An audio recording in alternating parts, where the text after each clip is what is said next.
Hey guys, welcome to my channel. I am your friend your teacher Nisha Sharma. कैसे हैं आप सब लोग? I hope you guys are good. So guys, आज की जो वीडियो है ये स्पेशल डेडिकेटेड है इंग्लिश लिटरेचर स्टूडेंट्स के लिए। चाहे वो DT+ भी एग्जाम है, KVS एग्जाम है, हरियाणा स्टेट एग्जाम है, UGC नेट एग्जाम है, सब में इक्वल इंपॉर्टेंस रखेगी। किसी भी स्टेट का टीचिंग का एग्जाम है, टीचर्स से रिलेटेड सबके लिए। सो आज का जो अपना राइटर है, most important writer of romantic era of English literature, जो कि मैं बेसिकली लास्ट कुछ वीक से रोमांटिक एरा की वीडियोस आपको डाल रही हूँ, तो इसलिए पहले रोमांटिक एरा से रिलेटेड जितने भी मेजर पोएट्स हैं उनको ही खत्म करके कुछ और करेंगे। तो रोमांटिक एरा से रिलेटेड मेजर पोएट है S.T. Coleridge. Then complete name is Samuel Taylor Coleridge. तो पूरा नाम कई बार पूछ लिया जाता है, तो you just remember the complete name, that is Samuel Taylor Coleridge, या you can say S.T. Coleridge. अब S.T. कॉलरिज को हम लेक पोएट बोलते हैं, ठीक है, ध्यान रखना। Lake poet. Why he is a lake poet? He was lake poet because three poets were there. One is Wordsworth, second is Robert Southey, and third is Coleridge. तो पहला क्वेश्चन तो आपको यही याद रखना है कि लेक पोएट कौन कौन से थे। तो William Wordsworth, S.T. Coleridge, Robert Southey, ठीक है। ये तीनों के तीनों कौन थे गाइस? लेक पोएट्स के रूप में ये तीनों के तीनों जाने जाते हैं, लेक पोएट्स के रूप में तीनों, क्योंकि ये लेक डिस्ट्रिक्ट एरिया में रहते थे। That's why they are the lake poets. तो don't be confuse why they are lake poets.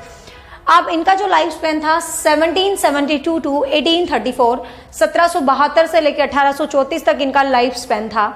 अब जब हम बात करते हैं S.T. कॉलरिज की, तो S.T. Coleridge very fond of readings. इनको पढ़ना बहुत पसंद था। स्पेशली कैन यू इमेजिन, कहा जाता है कि जब ये 5 ईयर्स के थे, ओनली 5 ईयर के, तो इन्होंने बाइबल को पढ़ दिया था। मतलब इट्स सो अमेजिंग फैक्ट कि 5 ईयर की एज में इन्होंने बाइबल को रीड करना स्टार्ट कर दिया था।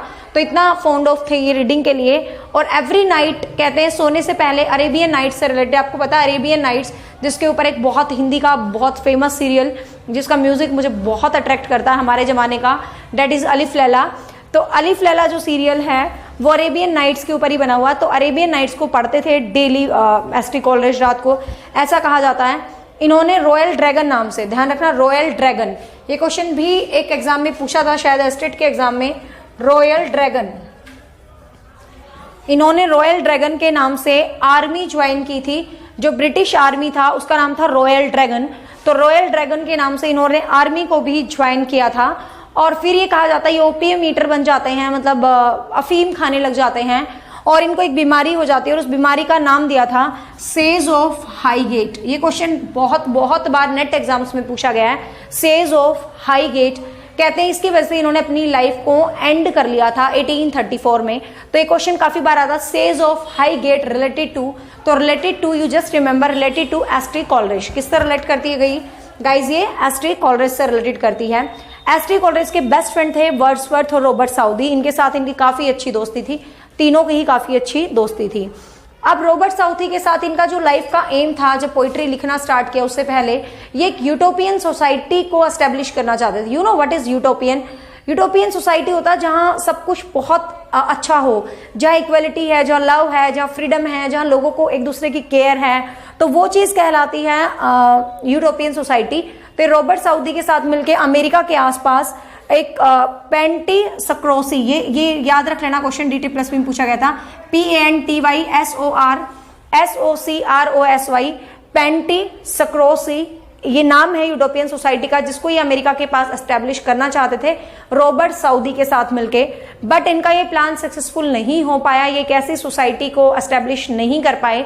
और फिर ये मिल जाते हैं विलियम वर्ड्सवर्थ से, और विलियम वर्ड्सवर्थ इनके बहुत अच्छे मित्र बन जाते हैं, फ्रेंड बन जाते हैं, और दोनों ने राइटिंग करियर को स्टार्ट किया था। You know all lyrical ballads, दोनों का कोलैबोरेटेड को जो है कलेक्शन है, करेंगे डिस्कस पोइट्री सेक्शन में। सो ये तो कुछ पॉइंट थे S.T. कॉलरिज की बायोग्राफी से रिलेटेड, जो आपको इंपॉर्टेंट रूप से याद रखने हैं, खास ज्यादा नहीं। ये सेज ऑफ हाईगेट वाला, यूटोपियन सोसाइटी, अरेबियन नाइट्स वाला पॉइंट जो है आप याद कर लेना, ठीक है। अब बात आती है, इन्होंने सबसे पहले एक पेपर लिखा था जिसका नाम था फ्रेंड। सबसे पहले इन्होंने एक पेपर लिखा था, the name of that paper is friend, जो ट्रुथ और लिबर्टी पे बेस था। किस पर बेस था? ट्रुथ एवं लिबर्टी के ऊपर जो बेस था। तो सबसे पहले जब इन्होंने राइटिंग करियर की स्टार्टिंग की, तो सबसे पहले इन्होंने एक पेपर लिखा था, the name of that paper is Friend, okay. After that just go with the prose work. फिर एसटी कॉलेज ने प्रोज वर्क स्टार्ट किया। You know prose poetry difference पता होगा सबको, जो ऐसे टाइप होते हैं, जो नॉवेल्स टाइप होते हैं, बट यहाँ नॉवेल्स का कोई जिक्र नहीं है, जो ऐसे वाली फॉर्मेट में होते हैं, पैम्फलेट वाली फॉर्मेट में होते हैं, वो प्रोज वर्क कहलाते हैं। फिर उन्होंने प्रोज वर्क को लिखना स्टार्ट किया and the very most famous critical work जो एग्जाम्स में अक्सर पूछा जाता है, दैट इज बायोग्राफिया लिटरेरिया। तो बायोग्राफिया लिटरेरिया इसका जो है प्रोज वर्क था, जो इसकी 3 पार्ट्स में, इसने मेजर रूप से 3 पार्ट्स में पॉइंट्स को डिस्कस किया था। पहले पार्ट में इसने अपनी फ्रेंडशिप है जो वर्ड्सवर्थ और साउदी के साथ, उसको डिस्क्राइब किया था। सेकंड पार्ट में जो प्रीफेस है लिरिकल बैलेड का, जो वर्ड्सवर्थ ने पहले इन्होंने कोलैबोरेटेड लिखा था, बाद में वर्ड्सवर्थ ने जब खुद से 1802 वाला जब एड ऑन किया था तो उसके ऊपर इन्होंने कुछ क्रिटिकल कमेंट दिए थे, कुछ अटैक किए थे, तो वो क्रिटिकल कमेंट्स इन्होंने बायोग्राफी लिटरेरिया के अंदर इन्वॉल्व किए हैं। और थर्ड पार्ट के अंदर this is most important point, imaginations and fancy both are the different thing. इसने कहा था कि कल्पनाएं और फैंसी भी तो कल्पना होता है और इमेजिनेशन भी तो कल्पना होता है, बट इसने कहा था दोनों अलग चीज होते हैं। इमेजिनेशंस रिलेटेड टू फीलिंग्स, जो हम इमेजिनेशंस करते हैं वो हमारी फीलिंग्स से रिलेटेड होते हैं, but fancy is not related to feelings, fancies feelings से रिलेटेड नहीं होती। तो इन्होंने इस चीज का डिफरेंस जो है क्लियर किया था। तो just remember these 3 points, don't be so much, don't go for long detail, तो इतना ध्यान रख लेना, ठीक है। अब इन्होंने 2-3 प्रोज वर्क और लिखे थे जो अक्सर एग्जाम में पूछे जाते हैं। Lecture and note on Shakespeare, इस इंपॉर्टेंट वन पूछा गया था ये केवीएस के एग्जाम में, lecture and note on Shakespeare. तो शेक्सपियर के ऊपर लेक्चर और नोट ये इन्होंने लिखा था एसटी कॉलेज ने। फिर aids to reflections and letters and table talk, ठीक है। Letters and table talk is also important. इसके अंदर इन्होंने इंडियन राइटिंग, जर्मन फिलोसफीज, इन सब के ऊपर डिस्कशन जो है किया था। तो प्रोज वर्क को बहुत डीप जाने की जरूरत नहीं, you know ST Coleridge is famous for poetry. तो प्रोज वर्क में you just remember the Friend, Biographia Literaria and lecture and notes on Shakespeare, aids and reflections, lecture and table talk German philosophy के ऊपर, ठीक है। तो ये सब कुछ इसने लिखा था किसके अंदर, प्रोज वर्क है। Now let's go with the poetry works.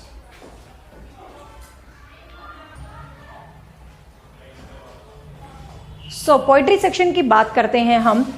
तो पोइट्री सेक्शन में the very first and the most important everybody knows about, that is lyrical ballad. Lyrical ballad is a collaborated work with William Wordsworth. तो सबको पता है जो romantic era है, romantic era की जो ओपनिंग मानी जाती है वो लिरिकल बैलेड से ही मानी जाती है 1798 के अंदर, 1798, 1798। तो लिरिकल बैलेड में जो है 23 पोएम्स थी टोटल, यू जस्ट रिमेंबर। जो लिरिकल बैलेड है उसके अंदर 23 पोएम्स थी, जिसमें 4 पोएम एसटी कॉलरेज से रिलेटेड थी और 19 poem William Wordsworth, means 19 poem William Wordsworth ने लिखी थी और 4 पोएम्स एसटी कॉलरेज ने लिखी थी। And the very first poem of this lyrical ballad, Wordsworth में भी कई बार बच्चे कंफ्यूज हो जाते हैं, सोचते हैं कि वर्ड्सवर्थ का बड़ा वर्क था तो पहली पोएम भी वर्ड्सवर्थ ने लिखी होगी, but guys just remember this fact, इसकी जो पहली पोएम है वो विलियम वर्ड्सवर्थ ने नहीं लिखी बल्कि एसटी कॉलरेज ने लिखी थी। And the name of poem is everybody's most famous work of William Wordsworth, S T Coleridge, that is rime of ancient mariner. तो इट्स अ इंपॉर्टेंट वन। और लास्ट पोएम जो लिरिकल बैलेड की थी that is Tintern Abbey. तो ये question general याद रखना, वैसे वर्ड्सवर्थ में करवाऊंगी डिटेल से। टिंटर्न एब्बे जिसमें विजिट वगैरह सारा डिटेल है, बट आपको ध्यान रखना है कि लास्ट पोएम है टिंटर्न एब्बे और फर्स्ट पोएम है राइम ऑफ एंशिएंट मर्नियर। तो लिरिकल बैलेड में कोलैबोरेशन काफी इंपॉर्टेंट है एसटी कॉलरेज का। सेकंड है फ्रोस्ट एट मिडनाइट। सेकंड जो इनकी पोएम है Frost at Midnight 1798, again Frost at Midnight. Frost at Midnight है, इसमें जो एसटी कॉलरेज हैं उन्होंने अपनी चाइल्डहुड मेमोरीज को शो किया है, अपनी चाइल्डहुड एज वेल एज अपने बच्चे को भी शो किया है क्रेडल में झूलते हुए, मतलब इस टाइप का एक कहते हैं ना memories in the recalling type जो है ब्लैंक वर्स के अंदर लिखी हुई ये पोएम है। तो काफी इंपॉर्टेंटली ये पोएम भी पूछी जाती है एग्जाम में काफी बार, ठीक है। नेक्स्ट है नाइटिंगेल, ए कन्वर्सेशन पोएम। ध्यान रखना it's not ode to Nightingale, not the poem of John Keats, is the only Nightingale, a conversation poem, ठीक है। ये कन्वर्सेशनल पोएम है और इसका जो टाइटल है नाइटिंगेल ए कन्वर्सेशनल पोएट, और इसकी कुछ लाइन्स हैं वो इंस्पायर्ड हैं जॉन मिल्टन का इल पेंसेरो, इल एलेग्रो और इल पेंसेरो, जो जॉन मिल्टन के 2 हैप्पी वर्क और सैड वर्क जो हैं उनसे इंस्पायर्ड हैं। तो जॉन पेंसेरो जो पैसिव वर्क है जॉन मिल्टन का, तो जॉन मिल्टन के वर्क से इंस्पायर्ड है पोएम नाइटिंगेल। तो आप समझ रहे हो ना, सीधा सीधा कॉन्सेप्ट मैं आपको करवा रही हूँ। क्वेश्चंस फॉर्म में क्वेश्चंस आ जाएगा, which of the poem of S T Coleridge related to William John Milton. तो you just remember this, Who is the first poem of lyrical ballad? Which is the first poem of lyrical ballad? Which is the last poem of lyrical ballad? How many poems contained total in lyrical ballads? ठीक है ना. Next, a rhyme of ancient Marnier. Everybody knows about the most famous poem of S.T. Coleridge 1798 में. और इसके अंदर जो story है, I think बहुत लोगों ने पढ़ रखी होगी, is the story about the alabaster bird. Bird है, एक पक्षी है. The name of that bird is alabaster. तो एक क्वेश्चन याद रख लेना, एस्टेट के एग्जाम में पूछा गया था एक बार. एलाबेस्टर बर्ड जो है रिलेट करता है किससे? एस.टी. कोलरिज से. जैसे कुकूज नाइटिंगेल रिलेट करती है, पी.बी. शैली से रिलेट करती है, लाइक दैट. जैसे स्काईलार्क है, पी.बी. शैली से रिलेट करता है, नाइटिंगेल है, जॉन कीट्स से रिलेट करता है. तो इसी तरीके से एलाबेस्टर जो बर्ड है वो एस.टी. कोलरिज से रिलेट करता है. ये 7 पार्ट्स के अंदर पोएम है. ये पोएम है 7 पार्ट्स के अंदर, और ये काइंड ऑफ वॉज है, एक जर्नी है जो जेम्स कुक से इंस्पायर्ड है. तो ध्यान रखना, इंस्पायर्ड बाय जेम्स कुक से जो है ये इंस्पायर्ड है. इसके अंदर एस.टी. कोलरिज ने एक मैसेज कन्वे किया है. The people always respect the tiny things. जो छोटी छोटी चीजें होती है, इवन जो बर्ड हैं, पक्षी हैं, वट एवर वो कुछ भी हैं, लोगों को क्या करना चाहिए भाई? उनका रेस्पेक्ट करना चाहिए बहुत ज्यादा. जैसे कि जो सेलर हैं उन्होंने एलाबेस्टर को रेस्पेक्ट नहीं किया, तो फाइनली उनको कितना प्रॉब्लम्स हुआ. उनका जो शिप है वो रेक्ट नहीं होता, किसी ऐसी जगह पे चला जाता जहां से वो मूव ही नहीं हो पाता, और वो सारे मर जाते हैं थ्रस्ट के मारे. तो ये क्वेश्चन भी आ गया था कि जो एस.टी. कोलरिज का जो राइम ऑफ एंशिएंट मर्नियर है उसमें जो वो डेथ होती है वो किस वजह से होती है? थ्रस्ट की वजह से. क्यों? क्योंकि उनका शिप, अब लोगों को लगेगा यार समुद्र में क्या पानी नहीं होगा, लेकिन उनका शिप ऐसे फंस जाता है, मूव ही नहीं हो पाता, तो उनको वाटर नहीं मिल पाता. थ्रस्ट की वजह से उनकी जो है डेथ हो जाती है. तो मेन आप ये पक्षी वाला पॉइंट याद रखना, बहुत ज्यादा कंफ्यूज होने की जरूरत नहीं. और कितने पार्ट्स में था? 7 पार्ट में था, और इंस्पायर्ड था किससे? जेम्स कुक से. ठीक है. नेक्स्ट जो पोएम थी डेट इज क्रिस्टाबेल. ये एक फ्रेगमेंट है. You know what is fragment? Fragment होता है विच इज अनकम्प्लीट, अनफिनिश्ड जो वर्क होता है उसको हम फ्रेगमेंट बोलते हैं. फ्रेगमेंट मतलब इस टाइप से होता है, जैसे आप कोई वर्क लिखा, उसके लास्ट में कुछ जोड़ दिया, अनफिनिश था, मतलब उसके लास्ट में कुछ जोड़ के ऐड ऑन करना. That kind of work is Christabel. It's the kind of fragment. ये सुपर नेचुरल एलिमेंट्स है, इसके अंदर इल ओमेंस को दिखाया गया है. तो क्वेश्चन भी आ जाता है ये वर्ड्स एस.टी. कोलरिज की कौन सी पोएम है जो सुपर नेचुरल इल ओमेंस को शो करती है? तो that poem is Christabel. Next है dejection and ode. Dejection and ode is a response of William Wordsworth immortality of ode. तो विलियम वर्ड्सवर्थ ने वर्क लिखा था immortality of ode, and this work is the response of that particular work. तो ठीक है, ये जो detection and odd था ये रिस्पॉन्स था इस वर्क का. नेक्स्ट है to Wordsworth. This is important one. Wordsworth को डेडिकेट पोएम की थी इन्होंने, टू वर्ड्सवर्थ. डब्ल्यू मैंने शॉर्ट में विलियम वर्ड्सवर्थ को लिखा है. तो इसके अंदर एक रिस्पॉन्स था, ये प्रील्यूड जो विलियम वर्ड्सवर्थ की पोइट्री थी, डेट इज प्रील्यूड. तो प्रील्यूड को एक तो ये जो है ये नेक्स्ट जो पोएम है टू वर्ड्सवर्थ 1807 में, ये रिस्पॉन्स था प्रील्यूड, जो वर्ड्सवर्थ का वर्क था डेट इज प्रील्यूड. तो प्रील्यूड को एक रिस्पॉन्स था एस.टी. कोलरिज का टू वर्ड्सवर्थ के अंदर. इसमें वर्ड्सवर्थ को अप्रिशिएट भी किया गया है, हाईनेस भी दिखाई है पोइट्री की, ये सब कुछ पॉइंट है.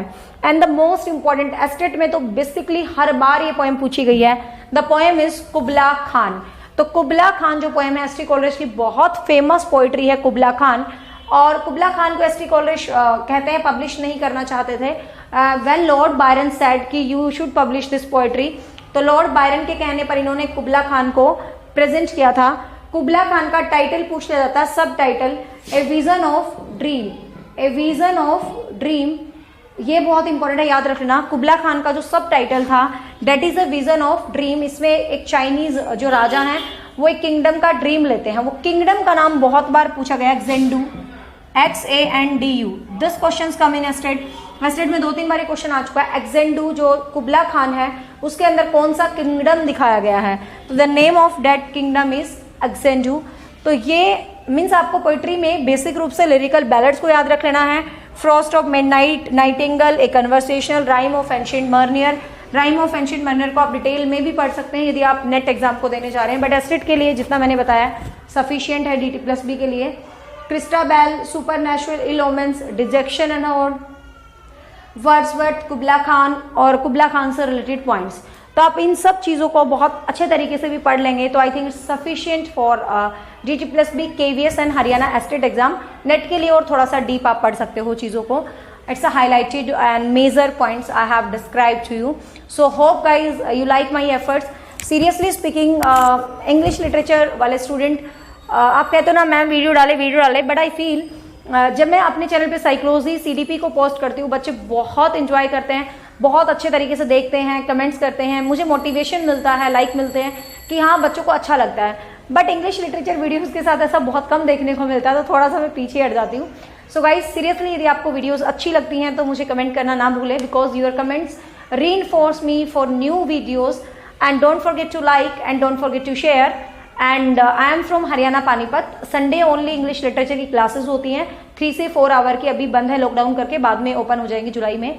तो 3 से 4 घंटे की DT+B KVS और इनसे रिलेटेड क्लास होती है ओनली इंग्लिश लिटरेचर। कोई ज्वाइन करना चाहे तो कर सकते हैं, अदरवाइज आपको handwritten notes English literature से रिलेटेड डिटेल्ड किसी भी पर्टिकुलर एग्जाम के लिए चाहिए तो आप मुझे फोन कर सकते हैं। My number is 7015467794 7015467794. It's my contact number. So goodbye, take care, have a nice day, bye bye.